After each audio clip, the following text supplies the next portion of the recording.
You right. اچھا سر، یہ کیونکہ سارا پروگرام ہمارا فری لانسرس کے اراؤنڈ ہی رہا ہے، تو مجھے ایک بک یاد آ رہی ہے، دا ورلڈ از فلیٹ. میرے باس نے مجھے ایک زمانے میں ریکمینڈ کی تھی، انہوں نے کہا تھا کہ یہ پڑھو تو تمہیں دنیا کے معاملات سمجھ آ جائیں گے. تو اس بک میں بیسکلی 10 دنیا کے فلیٹنرس کے بارے میں ڈسکس ہے کہ 1989 کے بعد کس طرح فال آف برلن وال کے بعد ریولوشن آئی، جس میں جو 10 فلیٹنرز ہیں، انٹرنیٹ کا ذکر ہے، یہ آف شورنگ کا ذکر ہے، سپلائی چین کا ذکر ہے، بیسکلی ایگزیکٹلی ہر اس چیز کا ذکر ہے جہاں پہ کہیں نہ کہیں ہم امیزون پہ بات کر رہے ہوتے ہیں، وہ ساری چیزیں.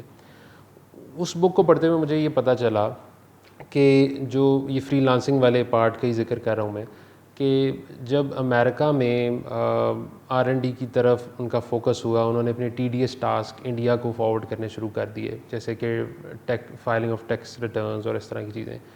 تو انڈیا نے یہ چھوٹے چھوٹے ٹاسک ان کے جو آؤٹ سورس ہوتے تھے ان کو، وہ کرتے کرتے آج انڈیا وہاں پہنچ گیا ہے کہ حیدرآباد میں فیس بک آئی گیس وہ لارجسٹ آفس ہے apart from their headquarters. اسی طرح جو ٹیک جائنٹس ہیں یا digital media social media giants ہیں، حیدرآباد میں کوئی 5-6 بڑے نام ہیں انٹرنیشنل. تو ہم پاکستان میں آپ نے جیسے کہا کہ چوتھے نمبر پہ ہیں فری لانسنگ کمیونٹی. ہم بیسکلی کس طرح اپنی یہ فری لانسنگ کمیونٹی کو پچ کر سکتے ہیں انٹرنیشنل مارکیٹ میں، اور ہمارا پوٹینشیل ہے کیا، ہم بیسکلی کتنا اچیو کر سکتے ہیں اس سیکٹر میں، اس پہ تھوڑا سا دیکھیں، ہمیں فری لانسنگ تو ایک ہے ہی ہے کہ ہم یہاں فری لانسنگ کر رہے ہیں آل دس، بٹ ہمیں جو ہے اب فری لانسنگ سے نیکسٹ اسٹیپ بھی ساتھ ساتھ دیکھنا ہوگا، اور وہ نیکسٹ اسٹیپ ہے اسٹارٹ اپس. کہ ہمیں اسٹارٹ اپس کلچر کریٹ کرنا ہوگا، چھوٹے چھوٹے اسٹارٹ اپس بنا کر پھر ان کو اسکیل کرنا ہوگا ایک کمپنیز کی صورت میں. ایک انڈیویجول فری لانسر کب تک ساری زندگی کام کرتا رہے گا؟ آپ اگر ستیم ایک ایگزامپل ہے انڈیا کی، اگر آپ دیکھیں وہ اس وقت ملٹی بلینئر کی کمپنی ہے، اور وہ ایک 1 مین 2 مین سے سٹارٹ ہوئی اور اس نے اسکیلنگ کی. پاکستان میں نا اسکیلنگ کا بہت ہی کم کانسیپٹ ہے، اور اسٹارٹ اپس کو کریٹ کرنا. آپ یہاں پر میں دیکھ رہا تھا پنجاب میں اس وقت ریسنٹ سروے کیا گیا جس میں تقریباً 80% ایسے سافٹ ویئر ہاؤسز ہیں جن کی تعداد 25 سے 30 ہے. 25 سے 30 سے زیادہ بندے انہوں نے ہائر کیے ہی نہیں ہوئے، یعنی اس سے اوپر جا نہیں پاتے، اور پھر وہ سافٹ ویئر ہاؤسز 2 3 یا 4 سال بعد کلوز ہو جاتے ہیں.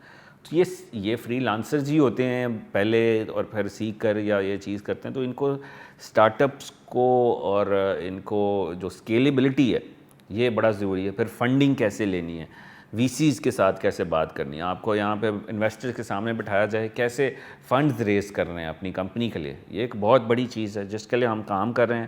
اپنے سارے اسٹوڈنٹس کو اور سارے اسٹارٹ اپس کو یہ ہم سکھانے جا رہے ہیں کہ فنڈز کیسے ریز کرنے ہیں، اسٹارٹ اپس کیسے بلڈ کرنے ہیں، اسکیل کیسے کرنا ہے اپنے آپ کو. ستیم کی میں جیسے اگزامپل دی، ایک دفعہ ایسا ہوا کہ ستیم جو کہ بہت بڑا ایک انٹرنیشنل کلائنٹ کو مینیج کرتا تھا آج سے کچھ سال پہلے، اور وہ کلائنٹ نے بیک آؤٹ کر لیا کسی وجہ سے، اور اتنے ہزاروں امپلائیز تھے ان کے، تو اوبیسلی کمپنی ایک دم سے بند ہو سکتی تھی اور وہ سب کو فائر کر دیتے. لیکن فارچونیٹلی ان کی گورنمنٹ نے یہ چیز دیکھی، کیونکہ وہ اپنے اسٹارٹ اپس کو سپورٹ کرتے ہیں، ریسرچ اینڈ ڈیولپمنٹ کو سپورٹ کرتے ہیں ڈفرینٹ کمپنیز میں، کہ یار یہ ریسرچ کرے یہ پرائیویٹ کمپنی، اور اسی کا فائدہ بھی پاکستان مطلب ان کے ملک کو بھی ہو اور لوگوں کو بھی ہو. اور انہوں نے اس وقت اس موقع پہ ستیم کی تقریباً 6-7 ماہ کی سیلری گورنمنٹ نے اناؤنس کی کہ ہم دیں گے جی ان کی سیلری، کہ آپ نے ان کو نہیں نکالنا، ان دا 6 months you need to build up again and all this. تو یہ this is how the nation builds, this is how you grow people, نہ کہ آپ آپس میں ہی لگے رہے ہیں آل دس جو ہم دیکھ رہے ہیں جو ہو رہا ہے. تو بڑا پینفل ہے کہ جو یہ آج کل سچویشن ہے، ہماری یوتھ بہت جلدی اٹھ سکتی ہے. جو انڈیا کو آپ 20 سال پہلے دیکھ لیں کیا تھے، آج پاکستان کو اگر آپ تھوڑا سا اور سپورٹ دیں، ہماری یوتھ کو دیکھیں کہاں جاتے 10 سالوں میں، تو اور وہ ہم ایزیلی کراس کر لیں گے ان کو. اچھا ثاقب صاحب، یہ بڑا انٹرسٹنگ آپ نے بتایا ہے. میں تو یہ چاہوں گا کہ کیونکہ آپ انڈسٹری کے لیڈر ہیں اور آپ نے نہ صرف اپنے لیے بڑا نام بنایا ہے، جو لوگ آپ کے ساتھ اٹیچڈ ہیں ان لوگوں کے بھی بڑے نام بن گئے ہیں. تو کیونکہ آپ ایک مین اسٹیک ہولڈر میں سے ہیں انڈسٹری میں، تو آئی ووڈ ریکویسٹ یو کہ آپ کوئی ایسے پروپوزل، کچھ آئیڈیاز شیئر کریں جو ہم چیف منسٹر صاحب تک بھی اور پرائم منسٹر صاحب تک بھی وہ پہنچا سکیں، کیونکہ آپ لوگوں کی انپٹ ہوگی جس کی بیس پہ پالیسی ڈیسیجنز اور اس طرح کی بہتر ڈیسیجن میکنگ ہو سکتی ہے.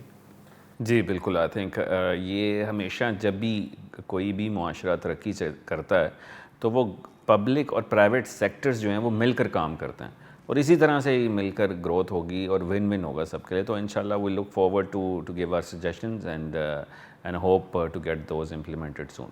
زبردست, تھینک یو سو مچ سر, بہت شکریہ.